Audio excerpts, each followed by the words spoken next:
In this video, I'm going to give you a simple yet powerful framework for entering trades, setting stops, and setting targets.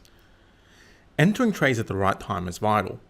Let's say I enter EURUSD long at 1.5100 with a 100 pip target and a 50 pip stop. My target will be at 1.5200 and my stop at 1.5050. So a win is worth 100 pips and a loss is worth 50 pips or negative 50 pips, giving me a ratio of 1 to 2. Now let's say you enter this same trade, but 10 pips later, at 1.5110. Your stop and target need to be in the same place as they are optimal price action based stops and targets, which I will discuss next. So in this scenario, your target will be 90 pips away and your stop 60 pips away. What ratio does that give you? 1 to 1.5. That is not a horrible risk to reward ratio, but it's not as good as 1 to 2.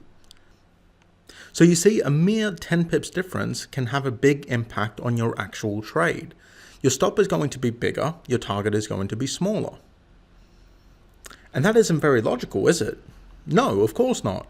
Well, I've created a simple framework for you to follow which allows you to enter trades at the right time, set good stops, and of course, good targets. This framework is called STEP. What does STEP stand for? Stop, target, entry, place.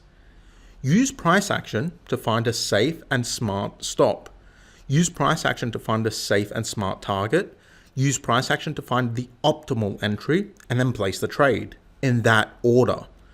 This framework is easy to remember and easy to follow.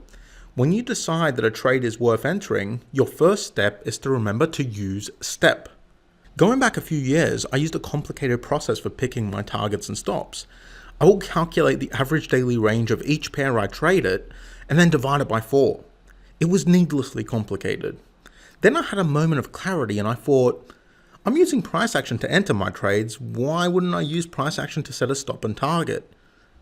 And that's exactly what STEP is. We use price action to pick a target and a stop. The best thing about this is it makes trading easier. We're all busy, our time is valuable, and STEP saves time. Picking a stop and target in under a minute gives you more time to do the things you love. So let's break this down further. I'm going to show you how to accomplish each of these steps: stop, target, entry, place, so you can place trades. Let's start with stops and targets. I'm going to teach you the key rule to understanding stops and targets. It is logical, but most people don't think about stops and targets in this way. I like to place smart stops and smart targets. What are smart stops and smart targets? This is going to be the most important lesson you learn about trading. It's going to be vital. It will make a huge difference in your trading.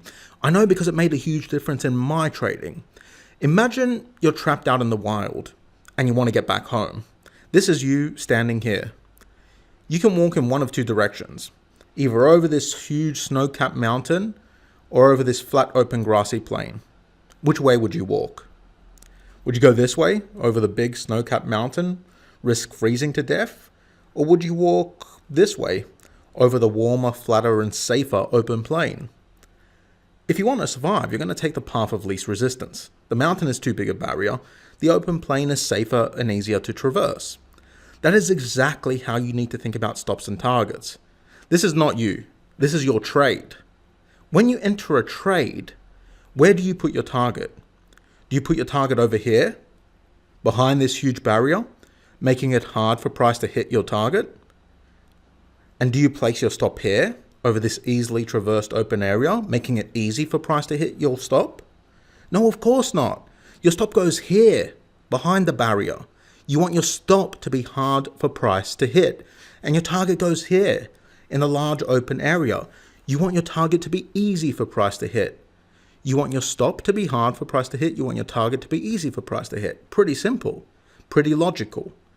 Remember that because it's vital to your trading.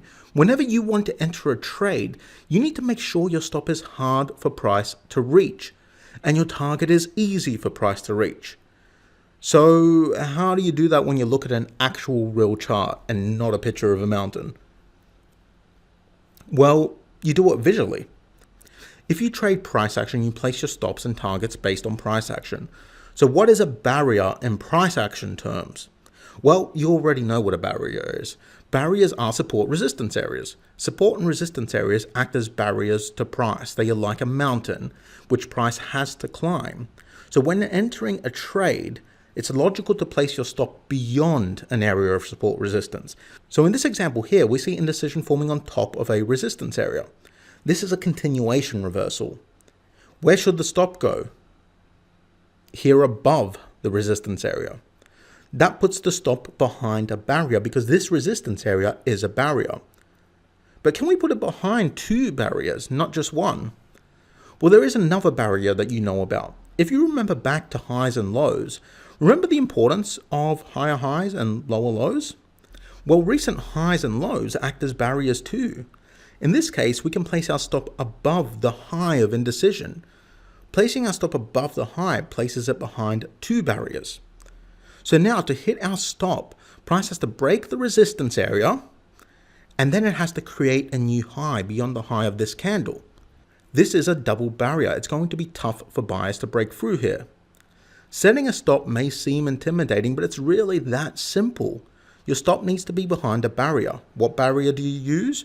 Number one, support resistance. If you're taking a short reversal, you want to place it behind resistance. If you're taking a long reversal, you want to place it behind support.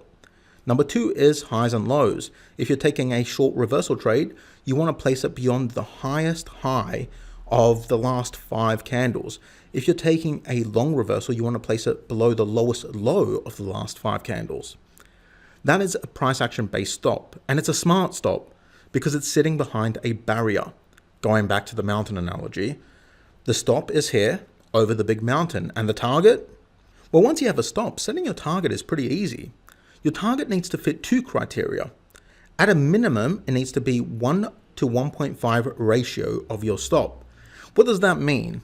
Well, with a stop of 100 pips, your target needs to be 150 pips at a minimum. With a stop of 200 pips, your target needs to be 300 pips at a minimum. With a stop of 50 pips, your target needs to be 75 pips at a minimum. So your minimum target is 1.5 times your stop loss. If you need to calculate this quickly, just enter into a calculator the size of your stop loss multiplied by 1.5. And your target needs to be in the open valley. In other words, it needs to be in front of any major barriers like a support resistance area. So the requirements for a good target are simple. It needs to be 1.5 times your stop loss at a minimum, and it needs to be before any major barriers. In this example, the target goes here. As you see, it comes before the support area, which acts as a barrier. Looks to be around 2 times the stop, just visually, which is over the 1.5 times minimum. For now, we're going to do this visually. We will confirm that this is actually beyond the 1.5 times minimum after setting an entry, because the entry is going to affect the size of the stop and the size of the target. But right now, the setup has potential. Price is sitting here. The stop is above resistance, pretty small stop, not too far from current price, and the target has a huge open plane to cross, and it's a pretty big target. Once you confirm that you have a good stop and a good target, you need to figure out your entry. You cannot just enter a trade wherever you want. There needs to be a price action based reason for entering a trade. So what's a price action reason? Well, you learned about the importance of higher highs and higher lows. So if you want to enter a short trade here, your stop is around here, like we've discussed, and your target is around here. Where will your entry be? Well, you want to enter this trade when sellers show us that they are taking control of price. If we go short or sell, we want sellers to be in control. So we want our entry in this case to be below resistance. So this is the resistance area. We want our entry to be below the resistance area. We don't want to enter up here, because if we enter up here, this resistance area might act as support and it might turn price around. So we want to enter below the resistance area. That way we have the barrier above the entry. And we want our entry to be at a lower low. Remember, a lower low is in a seller's nature. When sellers take control of price, they create lower lows. So when a lower low is created, that confirms to us that sellers have taken control of price. And when you couple that with the indecision candle forming on top of resistance, that is a good entry. So it's all pretty simple in the end. When entering a trade, all you need to do is take a step. Stop, target, entry, place. Your stop needs to be behind the mountain. in an area in which price will struggle to hit. Your target needs to be in a big open valley where price will easily hit. Your entry needs to be in an area that confirms buyers or sellers have taken control. In this case, we're looking at a short trade, so we want sellers to take control. And then you place your trade.